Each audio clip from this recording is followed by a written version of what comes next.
And we are live. Welcome, everyone, to the Connected for Real podcast. I'm Rebbetzin Bat-Chen Grossman, and today with me is Lisa. And we're going to be talking about time and marriage. So, Lisa, introduce yourself, and then we'll get right into it. Tell Sure. everybody who you are. So I am a couples counselor. I work internationally, and my specialty is ADHD, though I see a lot of other types of couples. And couples will be coming to me. Sometimes they're dating, and sometimes they're on their either married, and sometimes they're on their second and third marriage. And besides that, I speak also at conferences. I just spoke at a huge corporation yesterday on different topics: communication, ADHD, stress, time, all sorts of issues. And I'm also an author, which I'm sure we'll get to in just a little bit too. Yeah, that's so cool. So, I'm excited about this because time is one of the biggest topics that comes Mhm. up when I work with my women. I'm sure you have the same thing.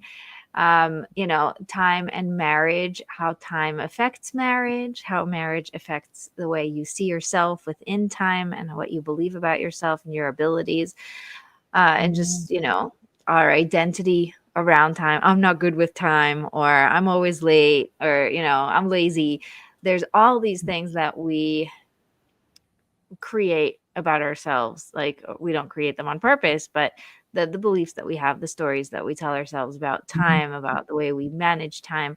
And it's fascinating to me in my own experience, in my own journey of how Mhm. I've gone from, oh, I'm lazy, I can't figure this out, I'm just not good at this, to, oh, I can actually do this thing. I could start on time and end on time. I could, manage myself within time.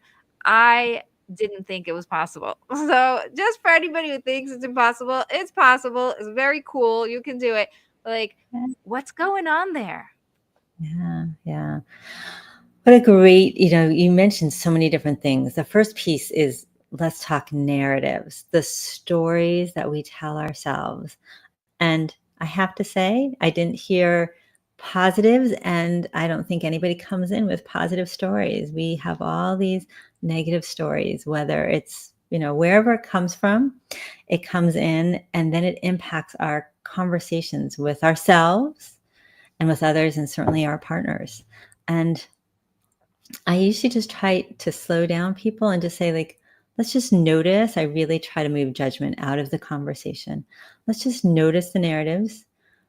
Sometimes we'll notice, where did they come from? And then, what do we want to do with them? Like, how does, I'm lazy, or, I can't do this, or I can't be on time, impact us, right? And then it impacts the relationship, because we're fighting sometimes about, and certainly if we're talking ADHD, that plays a huge role in the conflicts that couples will have. So, I can go lots of different directions on this. So, is there a specific direction you want to path you want to go down right now?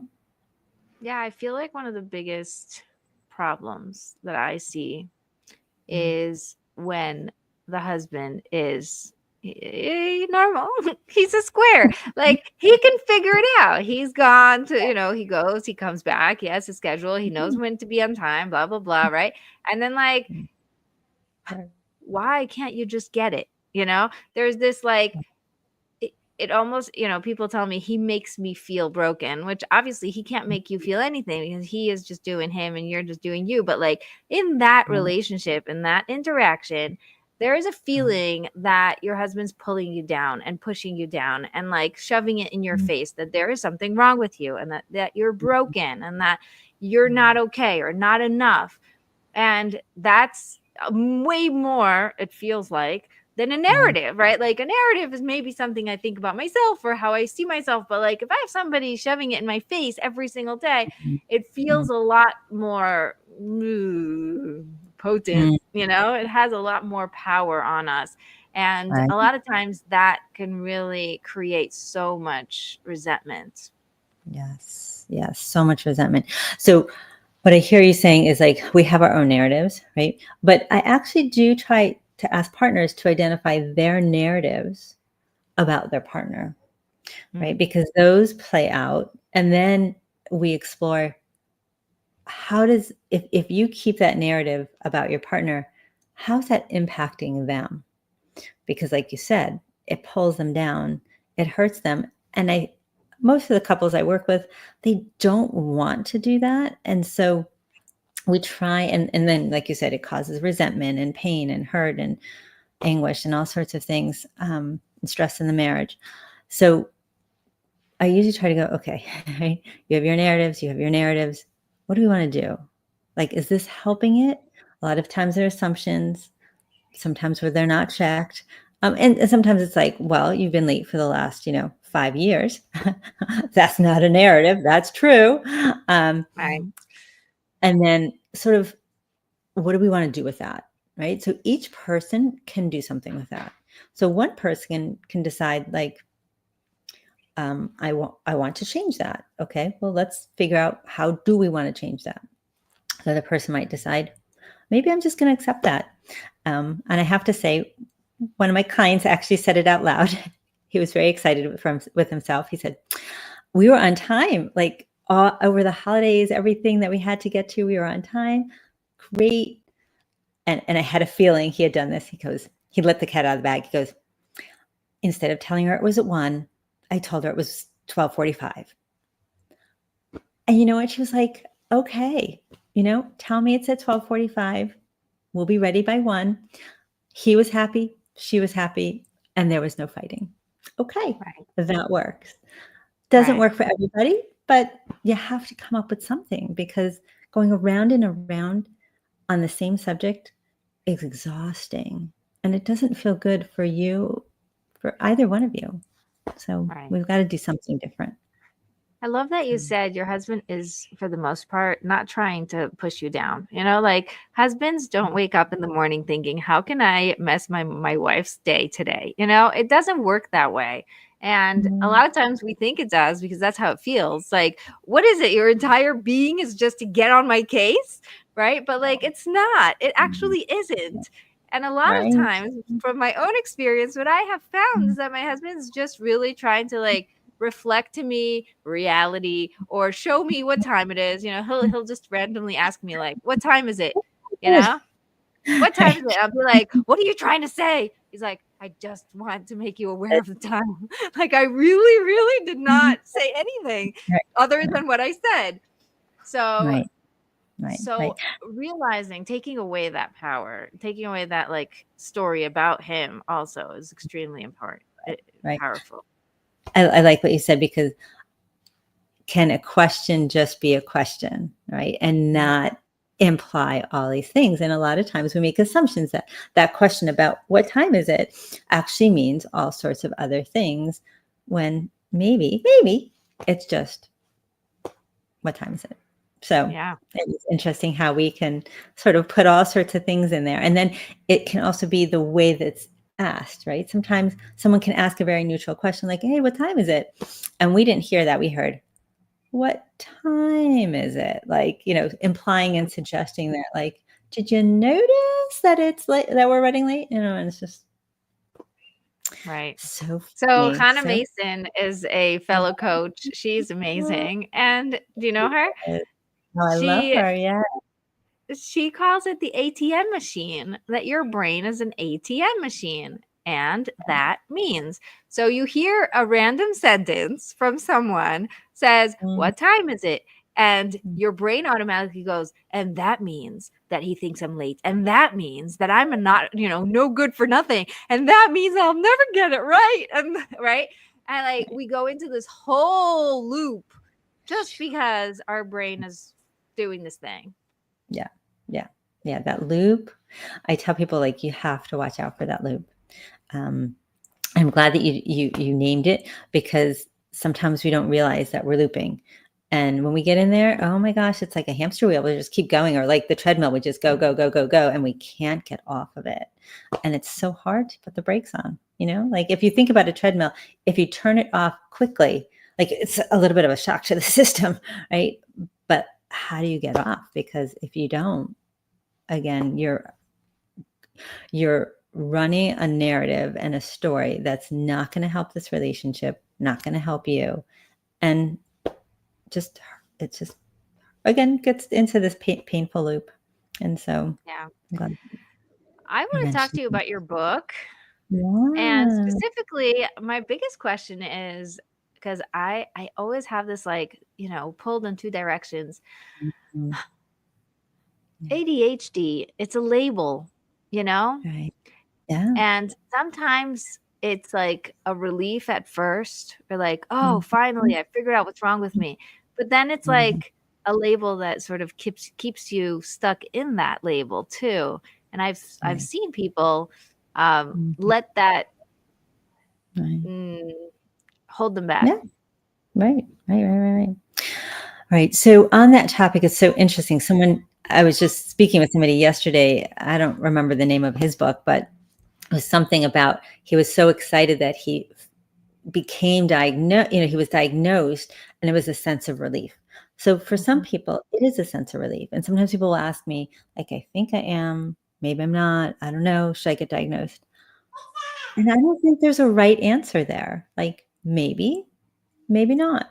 If you're not sure right now, then don't. If you feel like it's going to lead to a sense of relief, then do it. And like you said, the difficulty is it then going to hold you back? Are you going to say, so I can't do this and I can't do this and I can't do this because I have ADHD? And to me, that's excuses. I don't deal with excuses. It's like you're going to show up and you're going to do it. And if you need to get ADHD coaching or some kind of help, great. There's so much out there to get. There's resources, apps. I actually have a whole section of my book on here's some resources for you. You don't have to feel like it's a sentence that is going to mean something terrible and awful, because there's so many also wonderful parts of it that people just seem to ignore. And Right. like we're talking about time, and that seems to be one of the difficulties for individuals with ADHD, but they also do fantastic things, like, for instance, spontaneity and time. They're great. You want to go to this event that's happening? Here we go. Let's go. And that can be a Right. great part. We love that about them. Then Right. there's some other things that are a little bit more challenging when it comes to time. Okay, what are we going to Also, do about I that? mean, they do things much faster because they procrastinated. So then they, like, finish the job in half the time. And it's like, Right, oh, like my husband will say, I do dishes faster, but he will do them more consistently. So right, isn't it worth it to just make sure they're done and then, like, work harder? Or should he wait for me to, like, do it and then I'll do it really quickly? Like, this is just yeah, awareness yeah, without labels really helps us in our marriage personally. It's like, right. yeah, Yeah. And again, doesn't sound like he's right or wrong. You're not right or wrong. It's just, what do we need to do today? How are we going to manage this? I always think about it as we're a team, right? And sometimes, we not sometimes, we need to play to our strengths. And if they need to get done in the next 5 minutes, we're going to have you do them, right? right. If it has to be done, on a regular basis this week because we have a lot of guests, then maybe possibly could be that something he's doing and maybe you're doing something else, right? How do we have to show up because we're a team. That I always focus on marriage is you guys are teammates and you have to take care of each other. How are we going to do that? And if time is going to be something that really causes stress, let's play to your strengths when it comes to that. And this is a perfect example of it. Perfect example. I Yeah. love it. Love it. Yeah. Yeah. Yeah. I'm trying to think. Okay, let's talk about your book. Yeah. Back to my book. It's so beautiful. I love I'm it. a designer. So first Yeah. first thing I see is the book. Okay, I'm like, whatever it says is fine, but, like, it's so beautiful. It's also, the inside is so easy to read. That is one of, I have to say, the major keys for me was couples. I'd be seeing couples and be like, I tried to read this book and I got like 20 pages in. And this one chapter was 50 pages long. Like, how am I supposed to read that? Like, don't they know I have difficulty focusing? Granted, sometimes they hyperfocus and sometimes they have difficulty paying attention and focusing. So I really focused on taking all the different feedback that clients would give me about different books and put it into my book. And so that's what I was I hoping. noticed. Easy read. And I tried to break things down a lot. And not only break them down, because I would teach something, but then I would say, okay, now let's do some exercises around that, right? And so then there's some questions and there's interaction, because this is a couples book. You should be interacting on that topic of something you just learned. But then I want you to do something, right? So each section had a different purpose, and it just kept repeating itself over and over and over again. So you really knew that, okay, this is what we're going to have. We're going to have material that you're going to learn, questions you're going to discuss, takeaways, right? Come back to it and just keep going. So I want to give you like 10 stars just for the thought behind the design, because I was a graphic designer for 15 years. I did, I designed books and book covers and all sorts of other awesome things. And it's so fun when the person understands the importance of the design, the importance of taking the time to like break down the sentences, break down the, the page to make it easier to read. It's such a life changer, especially for people who are not, I'm not a book person, or I don't read, Yeah. This is definitely like, good job. I'm glad. Yeah. And we spent a lot of time. It's so interesting. I think I maybe way back in my memory, I remember seeing something about being a graphic designer, but you don't realize like how much time and effort goes into like what title, right? Like I remember the person I was working with, she kept saying to me, so what are we going to call this? I'm like, I don't know. And then one day she said to me, what have you been dealing with a lot this week? And I said, people just keep saying, why won't you stop interrupting me? Why won't you stop interrupting me? I'm like, and she said to me, well, that sounds like it really speaks to people and it's a challenge for people. So that's how we came up with the name. And then the picture, I don't know, as a graphic designer, again, just like, how do you have a picture? Like, what picture do you put on the front cover that's going to make people go like, oh, that looks interesting? And so there's a lot that goes into it. I think the title's great because it's so relatable. I'm interrupting you because I was thinking about something completely different. I wasn't listening. Sorry. Like, let's be completely honest. I don't know what you were saying. I just sort of had a thought and I had to say it. It's so beautiful because, like we said, like, take away the meaning behind it. I was just, if we could just be honest, then it's not personal. I wasn't interrupting you on purpose. Oh yeah, all the time. I have people like that just, I have to tell you something really funny. So somebody didn't know what I did. And she said, oh, can I see a copy of your book? And so I happened to have, we were meeting, so I had it. It had a bunch of things I was carrying with me.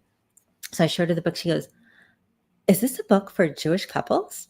And I was like, well, isn't that interesting? Not specifically. And she's like, well, I noticed that Jewish couples interrupt each other a lot. And I said, well, I don't know if that's a stereotype or a reality, but that's interesting because my book is written just for a global audience. And I was going to make it a little bit more specific. We were doing some edits to it to speak to a little bit more of a Jewish audience, which has some different things that you need to be sensitive to, or some. I actually see a lot of people who are religious across the board on different religions. And, it's just interesting to hear their take and sort of their response to the book and the book title and, the challenges that couples have. So yeah.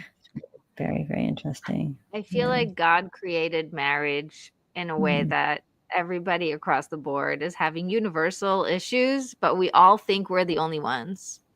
It's like there's so much shame around it because it's only me and it must be something is wrong with me and I made the wrong decision and this is the wrong guy and I don't know what I'm doing here and now I feel stuck and whatever and like all this blah blah blah blah blah. And then you go out and you hear other couples and you're like, what? Everybody is doing this, That's right.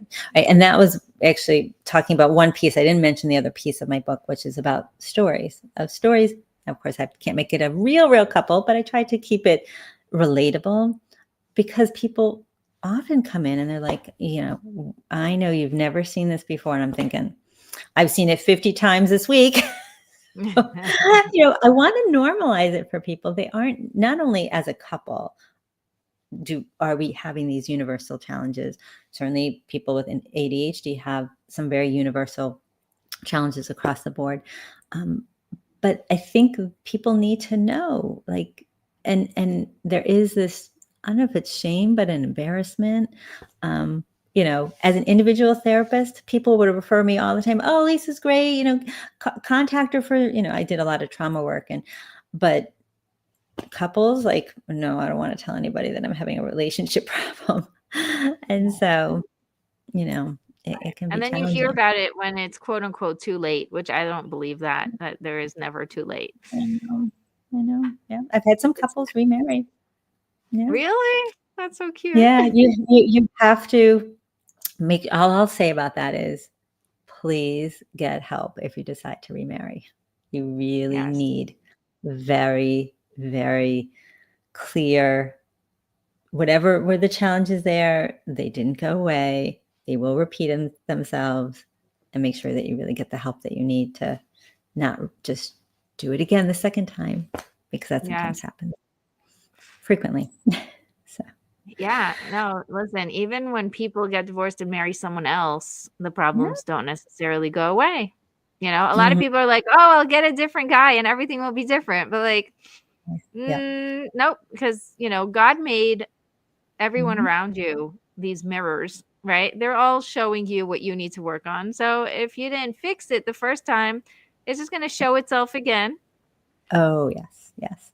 I've had people, work with me as in the first relationship, and then sometimes they'll continue, doing different, individual work or whatever the case might be. And then a year, 2 years, 5 years later, say, oh, Lisa, can I come in? I'm in a new relationship. We're about to get married.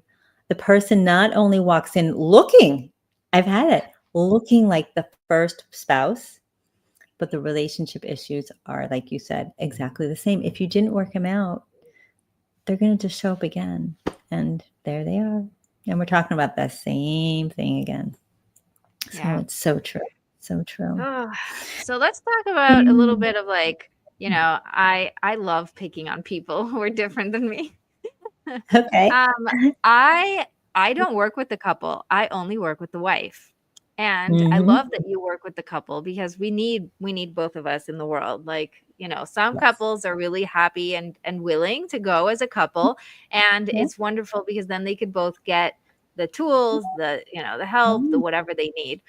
And I work with the women specifically, and only the woman, because when he's not around, she finally gets to complain for real, like get it all out of her system and be honest about what she really wants. And then she can take ownership and move towards that. So it's been really fascinating for me to see a lot of people have this like resistance to it. Like, how can you fix anything if he's not in the room? I'm like, no, actually it works better. Oh, okay. That's amazing. That's amazing that you do this work, because if they also are in couples, she's going to show up as such a stronger, I know myself, I know what I need, I know, right? Like, that work is so, so important. Without it, you're trying to deal with two people that don't know what they want, what they need, how to express themselves. So I love when people go to individual work and get some support. And like you said, they get to also just dump it. Like, they can't do that with me because, like, right there. we're right there. I mean, certainly we are going to dump things, but it's somehow different. It's just somehow different when it's just one-on-one with you. And they can be freer, open. So what's beautiful is, people ask me like, but don't you then think so badly of their husbands? I'm like, no, because I know it's all a story, right? Like, I have no problem. Like, okay, because at the end of the session, she herself will start laughing and be like, I can't believe I believe that about him. I can't believe I said that or thought that, because it's not really, maybe it's reality to how you see reality. But then when you change your perspective, you're like, oh, okay, I could try that. That's, this is going to work. And one of the coolest things that happens is people come to me hoping that their husbands would change. Like, I just need him to change. Him. Right. Yeah, change him. Change him. My first offer was, fix your husband in 90 minutes. It was a great offer. That's a great offer. It was. And people got upset with me. He's like, my husband's not a washing machine. He doesn't need to be fixed.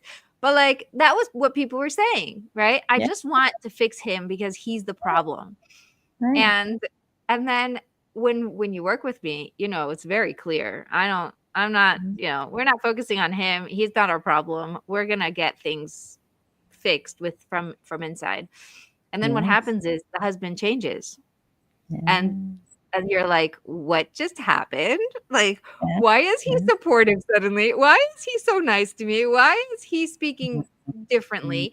And it's like, because he doesn't have, that mirror, that reflection didn't have to happen anymore. You're done. You fixed it. Move on. It's so cool. That is so cool. That is so cool. I'm always so excited to hear that, because we need more people like you doing that work, because unfortunately sometimes at doing individual work, and I've had people come in and they're like, all I do is complain. And now I feel worse about my partner than before I went to individual work. Right. And so that, you could imagine, would be quite difficult in my office. They think it's all his fault because it was reinforced and they didn't do any work on themselves. And look inside. Don't do that. Don't do that. Right. So it's so wonderful to hear. Your approach is just amazing and so needed and for so many women. You know why? Because I specifically work with women in business and successful careers. These are women who are on the other side of the classic couple, right? Like the old-fashioned couple, the husband was on top, the wife was on bottom, like she was complaining and she was trying to like the goal was to empower her so that she could be a little bit of more of an equal, like, sort of bring her up to his level. But the empowerment movement has created this new generation of really empowered wives that are way above their husbands in some ways, not in all ways, but like the way they feel about it. And then empowering more is just going to create a bigger gap. And I've seen how, husbands are they're happy with their work. They're happy with their life. They're doing their thing. They're in a rhythm. They don't see why do I need to change? Why do I need to grow? And the wife has these like, antsy-pantsy, like, I just want to like, make more money, grow my business, do this thing, make an impact. And they're like, why? So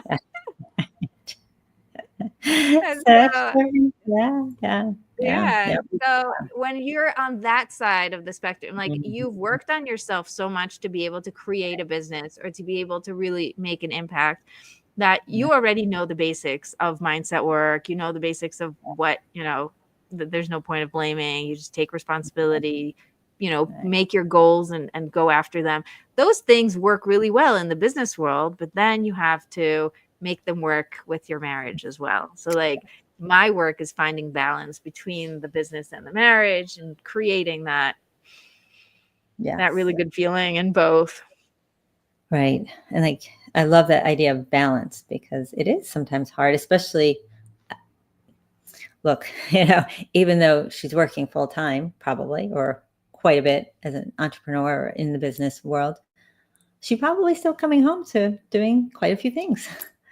That's what we still find. And, how do we balance and how do we ask for help?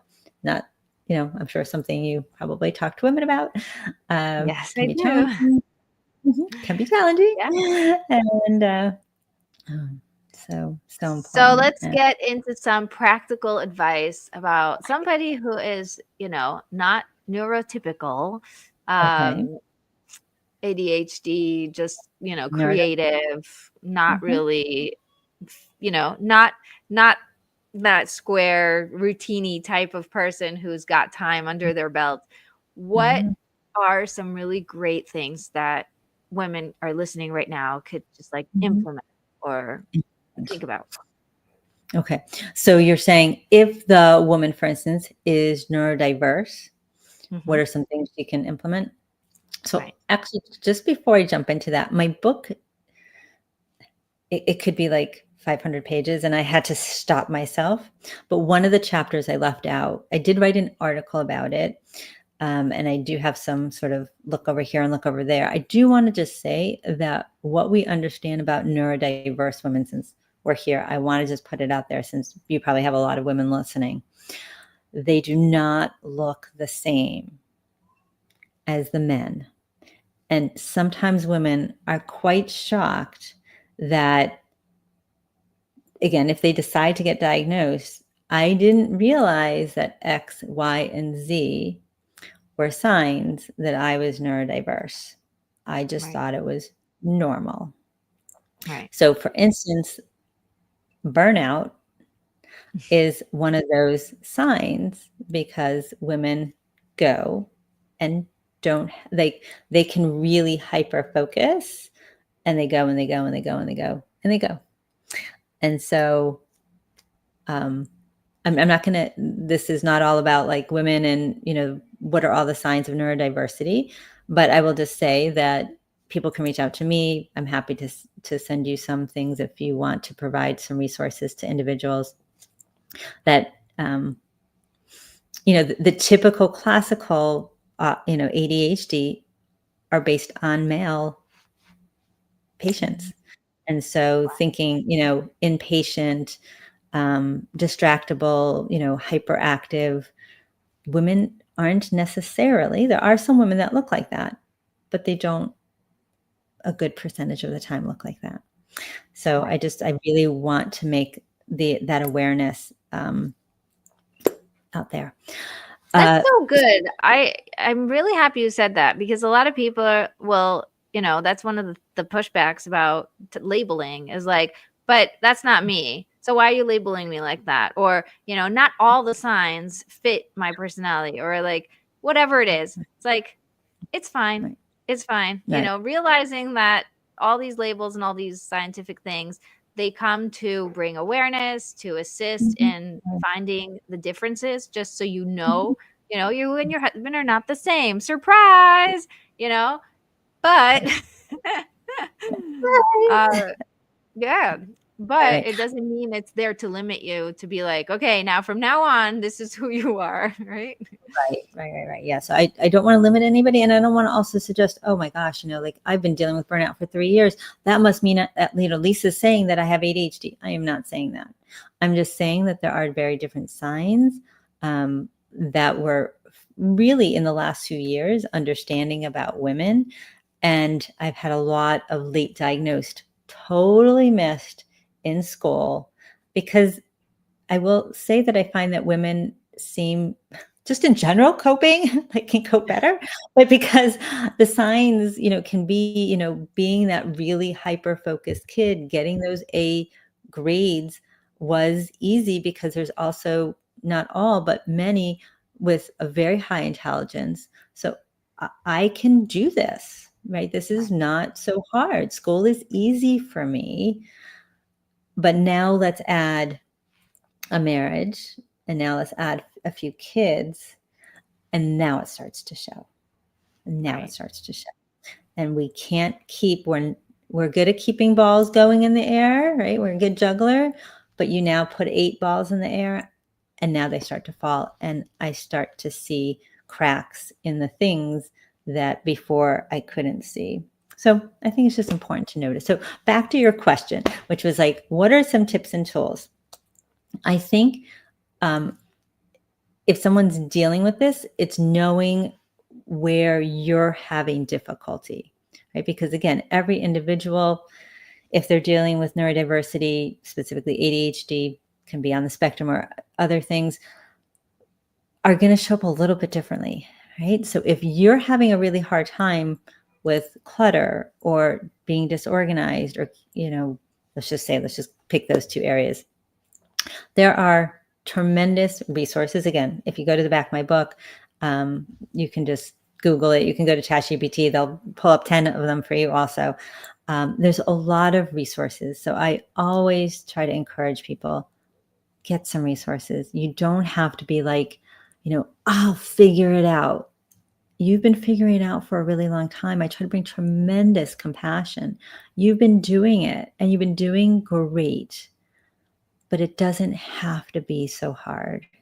You don't have to be at it, at all by yourself, feeling like, going back to that idea of like, just me, nobody, everybody else's house is clean and organized. And what's wrong with me? Then I'm having a hard time getting the kids out and ready for school. And oh my gosh, where's the homework? That, you're not the only one. And so knowing that you're not the only one, bringing some compassion, and then getting resources. I do refer out for ADHD coaching. Again, sometimes people really need that support. Sometimes because of negative messaging, of, oh, you're such a flake. Oh, you're, out there, dreamy land, typical things that people will say, going back to narratives and stuff for ADHD women at a younger age where it wasn't diagnosed. Not that everybody was like that. Just, again, sometimes people are labeled that way. And now there's an impact on how they see themselves, and how they, getting back to the interrupting, like the woman, the little girl, would be the one that, just blurted out something, right? And they'd be like, shh, right? Or she learned, right? Like, be quiet, right? So, but it still would come through here and there, right? But now, as she gets more tired, as she gets more stressed, it's harder and harder for what we know, the prefrontal cortex, to put that brake on, and not to have things start to slip out and impact work or relationships or other things. And so there's tools out there, and to be able to use them. So whatever it might be a calendar setup. If you're really having a hard time organizing your day and your schedule, it could be getting a house cleaner. I've had many, and they're like, oh, I can't spend the money. I'm like, but maybe, this will help you. And so we'll I just like to throw out different ideas and see what sticks and what helps. And what the worst case scenario, try it for a month. If it doesn't work, then okay, we'll come back to the drawing board and say, that didn't work. We didn't like it for whatever reason. Let's try something else or somebody else. So to me, there's no wrong or right. The biggest problem that I see is you don't know what you don't know. Yeah. Right. Yeah. You hear about, oh, you should get yourself a cleaning lady, or, why don't you, I don't know what, try this thing. Mm-hmm. And it's like, no way, that's never going to work for me. Right. I can't afford it. It's not worth it. Blah, blah, blah. Like all this stuff. And then, I have this with some of my clients where I'm like, just try it. Let's do it. See what happens.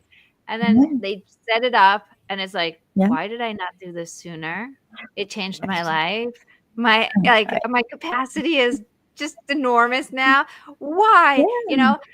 And what I heard, one of the podcasts I was listening to recently, she said, we think that 1 hour of cleaning is, her money, like the money I pay her is equivalent to the money I pay myself for an hour. So if you make, X amount per hour and it's more than your cleaner, then it's worth getting a cleaner. But actually, it's not like that. It's 1 hour of the cleaner is going to take a week off of your shoulders, because of the way that it exhausts you and drains you to have to think about and process and do and create and blah, blah, blah. It's an entire week off of your mental load. And it's like, is that worth it? Is that worth it for you? Go do it. Right. Because what you're describing is that people, especially if you happen to have ADHD, is you're procrastinating. I really don't want to vacuum. I really don't want to clean up that space, right? Like, oh my gosh, the mental energy it takes to clean up a space for some individuals is, talk about a week. It feels like you drained my energy for the month. I need to sit down, right? Like, so I worked for an hour to clean up that space, and now I have to sit down for 3. When that person who comes in and cleans it up, they're off, doing their next job. And it's so much easier. So like you said, give it a try. You can always go back to the drawing board and go, okay, didn't work. Okay, next, let's try something else. I always say, can you try it? Let's figure it out. And if it doesn't work, okay, next.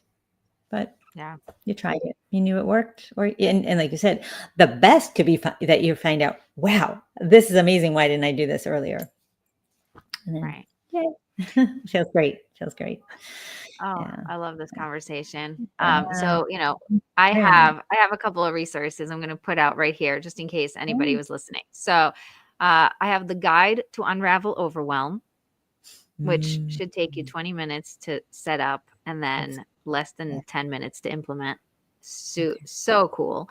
Yeah. You could get that at connectedforreal.com/guide. Mm, That I found is the thing that got me off, mm, out of all of mm, that land of I can't into yeah. like everything is possible is like this one shift. And it's funny Yeah. because you would think like, no, I need to overhaul my whole life. I need to get my act in order, my home, my Yeah. laundry, my dishes, my kids, my everything before I can even think about going for my dreams. And actually, it's like, no, pick one thing. Yeah. Like Right. that's it. Very small. Really small. One thing. Yeah. One thing. So that Right. completely transformed my life. And so I'm giving it to other people for free Mhm. is my gift to the world. Unravel your Oh, overwhelm. Go for it. yeah. Um, Yeah. Since we're and doing the some resource, oh, I'm sorry. I apologize. Go yeah, ahead. yeah, go Sorry. for it. Yeah. I was gonna So say I was there's gonna. another thing, but yeah. Oh no, no. So go ahead, and I'll share after. I apologize. Go ahead. No, so cool. So um in my program, Yeah. I have a bonus, like a mini series Oh, called Run Your Business Like God Runs His World. I love. And it is basically coming at all these different skills like time Mm, management and delegation and systemizing and automation, mm, all these things yeah. from a completely different angle. I was like, let's just emulate God. Like he put Mm, in these systems for a reason. yeah. And it's fascinating. And I have two-part time management there, which is mind blowing because it's so refreshing and different than what you've Mm, been, yeah. we've been consuming so much, sometimes Mm, noise that makes us feel worse about ourselves. So this is extremely helpful. oh, I think I want to do that. We got to talk afterwards. So that sounds amazing. That sounds so nourishing. Like that's about nourishing ourselves and taking care and learning to really tune in and listen. And I think that's what I'm hearing, and I'm sure that's what you're doing. Yeah, So I love it. yeah, I love it too. Oh, special, so special. Let's get into your resources. Yeah. So what I was going to mention, this is, I think, very helpful for having a community that, like, I'm not alone in this. And so, CHADD, CHADD, oh gosh, I don't have it off the top of my head. Children and adults with ADHD or something like that. Don't quote me on it. But CHADD runs groups. They have a great website. Um, for not only just information, but again, these different groups that they run, and then add a ADDA. And again, I apologize. I should have remembered. I'm so used to saying the acronym that I don't remember what it stands for. Maybe adults diagnosed with ADHD or something along those lines. And I think it's .org specifically.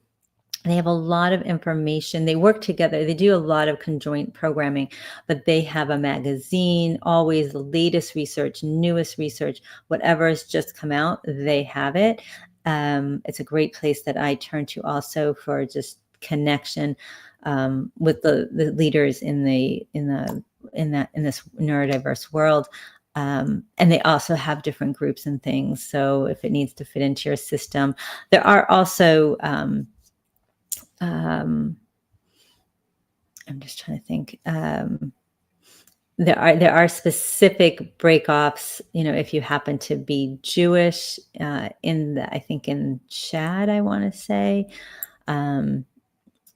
but yeah, you can certainly reach out, and I'm happy to connect you to the other resources. So Yeah. I'm just thinking Yeah, sort of big,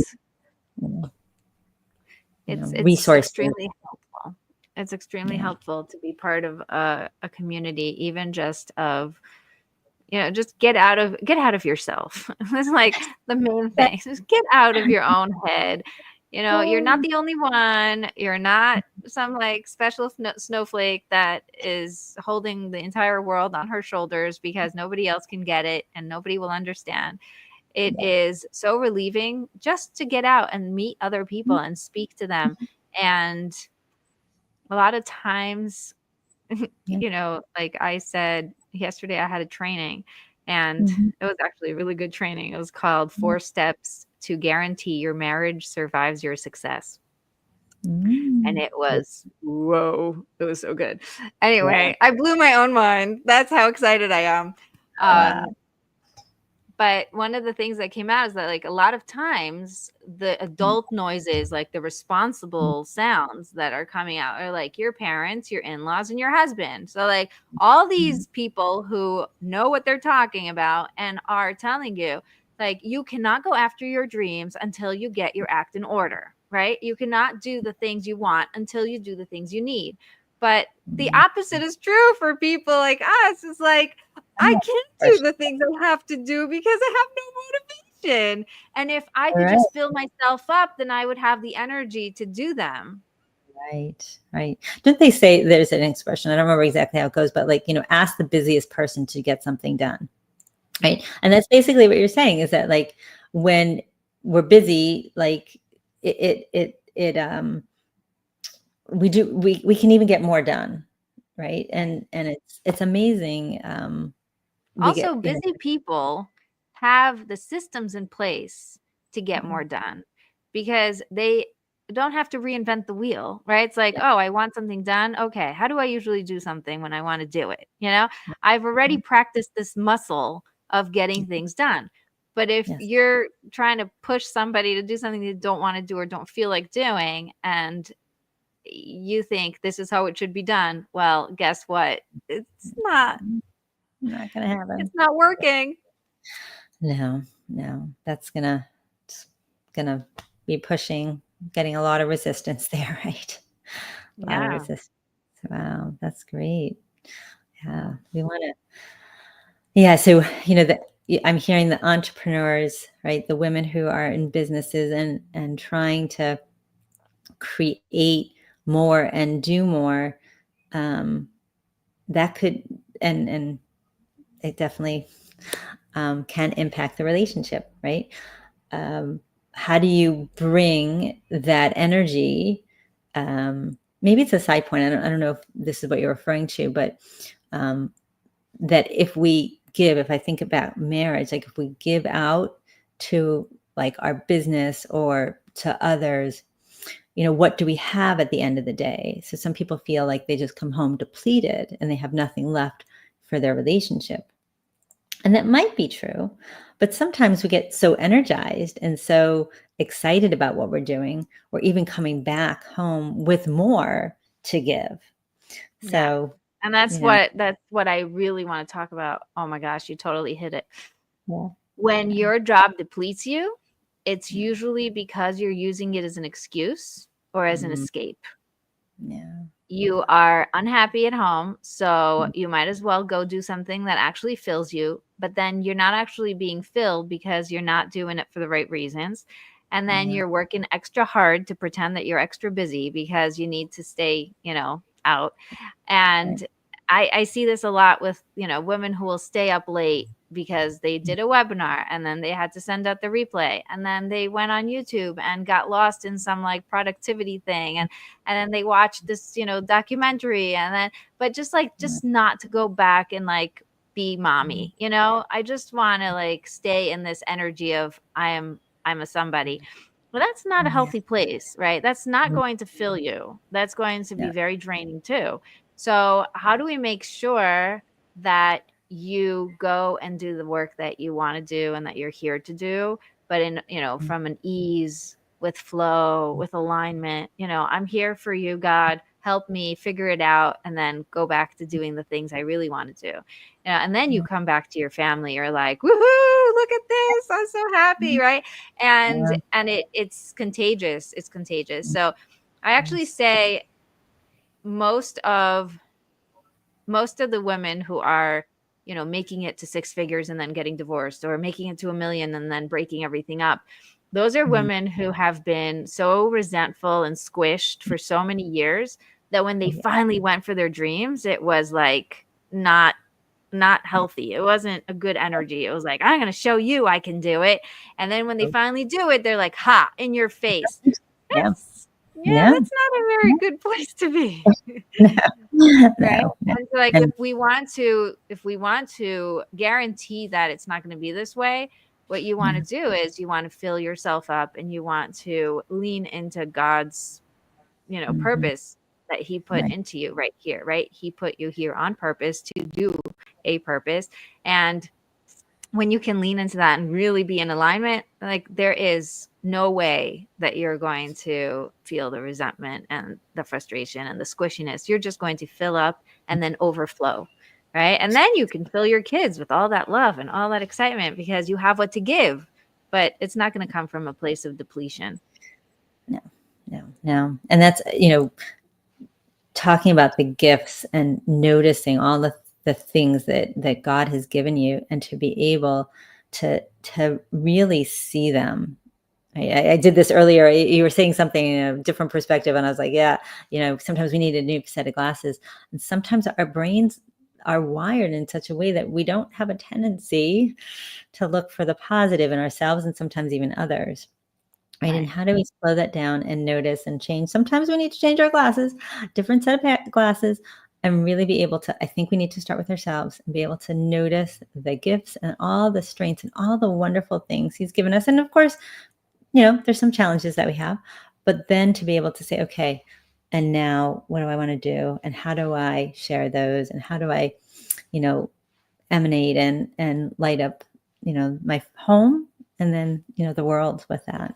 So, I think, pulling it all together for women who have ADHD or, any other type of label or non-label, feeling like they have to, like, you're supposed to be a mother and wife. This is supposed to fulfill you. This is supposed to make you feel excited.